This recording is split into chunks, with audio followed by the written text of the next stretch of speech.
Good morning, everyone. We're here for the Sunday Mindset session. I am Luke Moroney. We've got Tony Meredith with us here today to talk all things mindset on this Sunday morning. In a park area right now, out and about, which is always good fun. Tony, how you going this morning? Well, normally it's me out and about and you in your Bondi office. So we're doing a role reversal today. I'm not in Bondi, by the way, but I'm in my office. I'm down on the South Coast. I'm on the South Coast at the moment, heading back up to Sydney later today. But really looking forward to talking a little bit of mindset session on this Sunday morning. The topic of today, Tony, is an interesting one. It's kind of a lead-in or a follow-up to last week.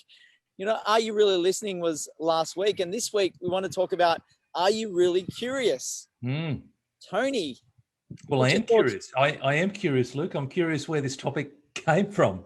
So I'd love to better understand. Also, I'm curious, what number episode of Sunday Mindset Session is this one? Well, you know what? It's kind of interesting that it is Chinese New Year, because we're actually number 88. And 88 is eights. The eights are very lucky Chinese number. So you know how we intertwine these things. I actually just thought about that right now. So it's really interesting that came up today. I would say this has been designed that way, Luke. So fantastic. Well, this is going to be a lucky session. So those who are joining in, you're in for a real treat over the next hour, even more so than most Sundays.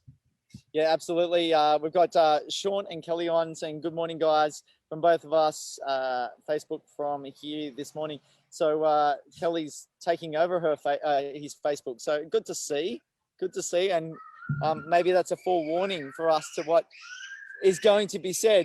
And, you know, I'm hearing the screams in the background from the kids, and maybe they're really curious. And maybe this is a state that we've got to think about as adults as well, because I think that we actually overthink as adults, whereas kids just do. They are curious a lot of the times, especially in those younger years, maybe between 3 and 6 years old, before they get that school and, peer pressure influence that comes through. What are you seeing? What are you sensing?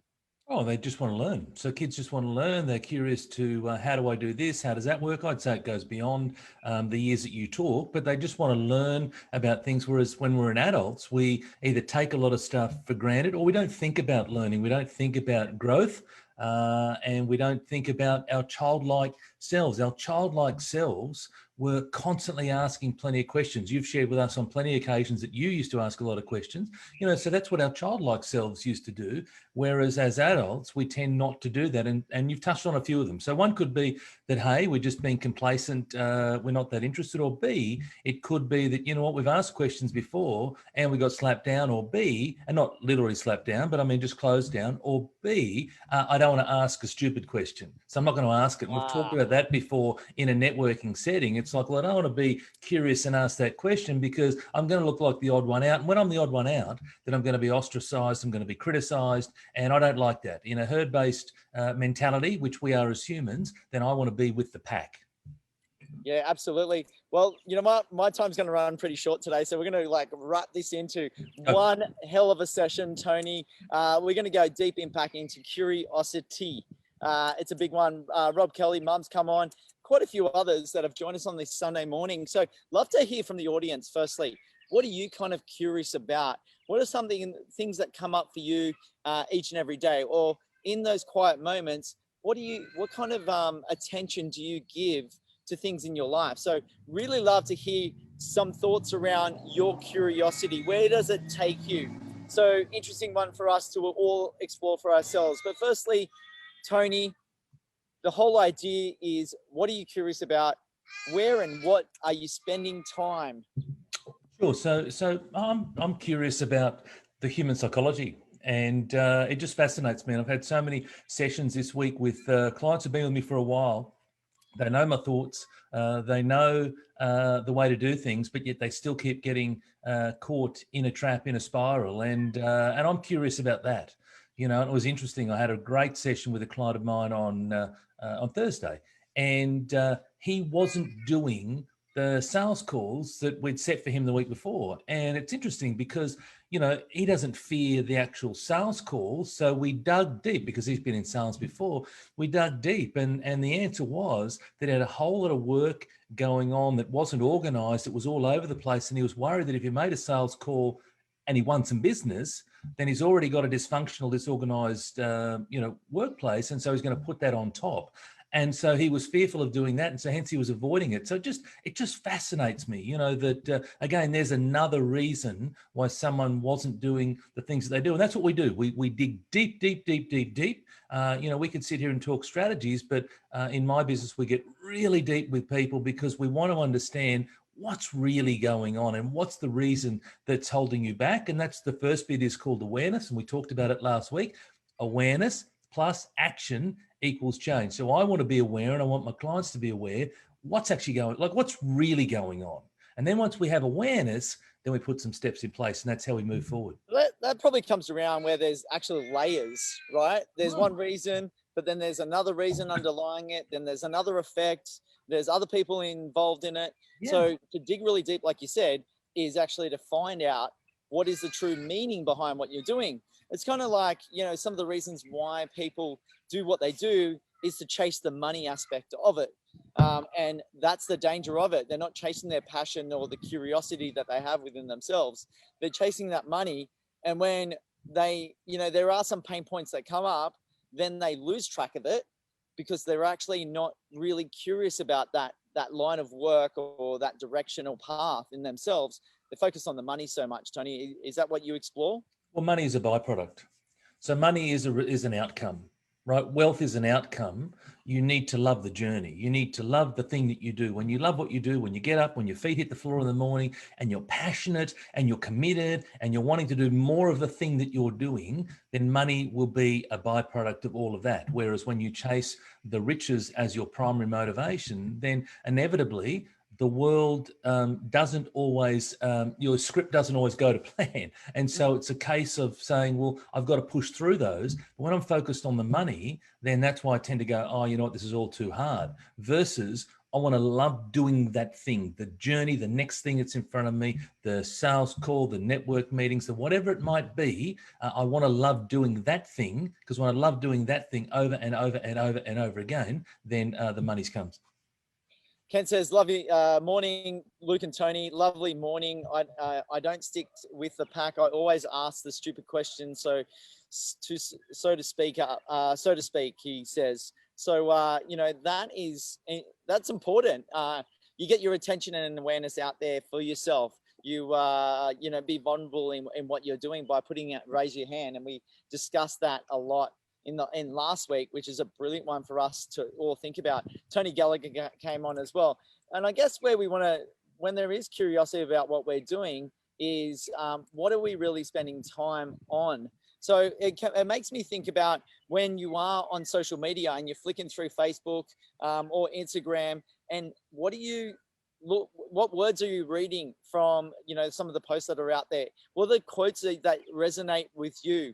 And which direction are you heading with? Maybe you like what we're saying in terms of mindset, and it's something that you want to study and read more of, and become closer to aligning yourself with something in this field. I think, Tony, overall, with whatever business that we are doing, there is a psychology or human behavior element to it.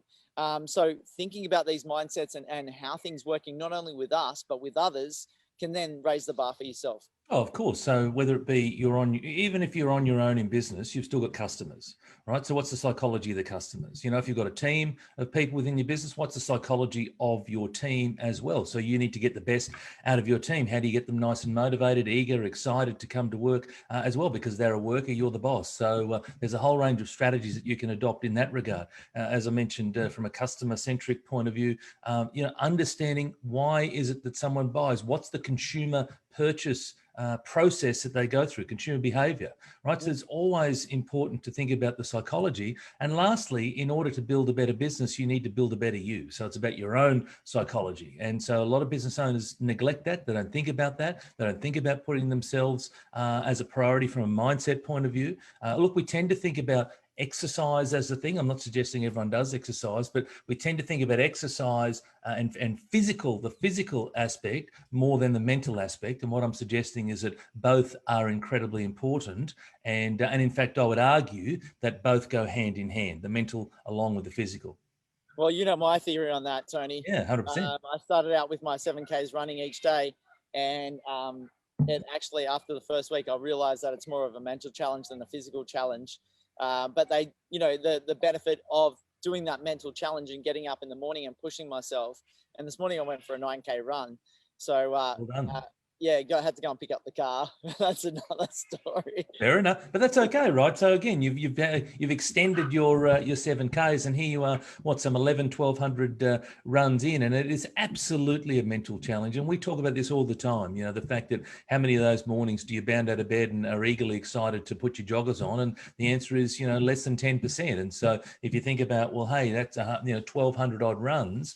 Well, that means that for 120 of them, you've been excited, and for the remaining 1,080, you've really struggled. And the issue is that the majority of people on those 1,080, they listen to their feelings and they stay under the doona, right? And where you haven't done that. And so that's the difference. And that's the physical aspect, but the same can apply, you know, with doing sales calls or going to network meetings or, you know, doing a social media post, doing a Facebook Live, whatever it might be. We tend to kick that can down the road a lot further than we need to. And I'm curious, let's go back to the topic. I'm curious why that's the case. I'm curious why we sit there and we say to ourselves in January, oh, these big goals, I've got this big goal, I want to achieve this, I want to get growth, I want to get new customers, I want to get profit, whatever it might be.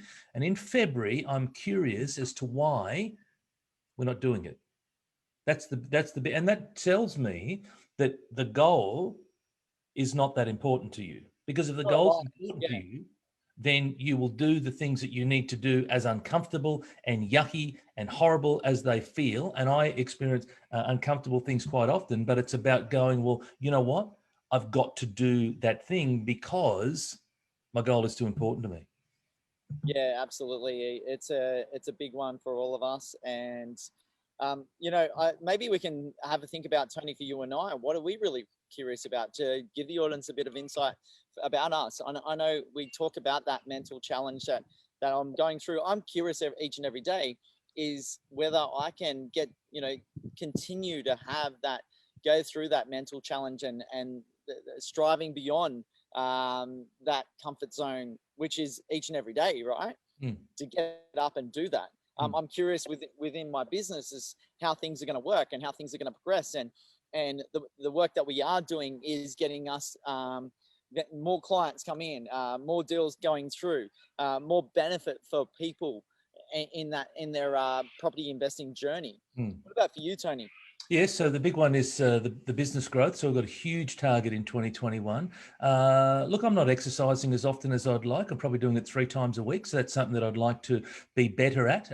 I'm not placing as much importance on daily exercise as I am, you know, doing it sporadically throughout the course of the week, because I'm so focused on, you know, doing my business. I mean, here I am on a Sunday. It's Valentine's Day, and here I am but my wife probably doesn't feel the same way. But nonetheless, you know. So here I am in my office on a Sunday. I've got a whole lot of things that I want to do today because there's plenty of stuff that we're doing, and I have to come in, you know, from time to time on a weekend and make stuff happen. So, yeah, I'm curious. Hey? You said have to. Oh, well, we've got a big goal, Luke. So I want to. You said have to. Yeah, we've got a big goal, and I want to achieve the big goal, and it's important to me. You know, one of my values is achievement, and so it's important to me that we achieve the big goal. And it doesn't mean that it's easy; none of it's easy, but we're going to figure it out, and we're going to find a way, and we're going to make it happen. And so that's why I'm here on Valentine's Day. I did watch Love Actually last night, so I did get a little bit into the sort of romance side. But anyway, here I am today. Happy Valentine's Day to everyone that's out there. And hopefully you're enjoying whether you I was going to say something. Isn't that why you're wearing your red Search Party Property shirt today, mate? What's the love? Red for love. We share the love at Search Party Property, whether it's through property or through other means. It's about sharing the love, and that's the strong dominance in love that we actually spread around. Tony Gallagher says Luke will end up in Perth one day like Forrest. He started and did not stop. So thank you, Tony, for that realization or that analogy making me think like I'm Forrest Gump or something like that.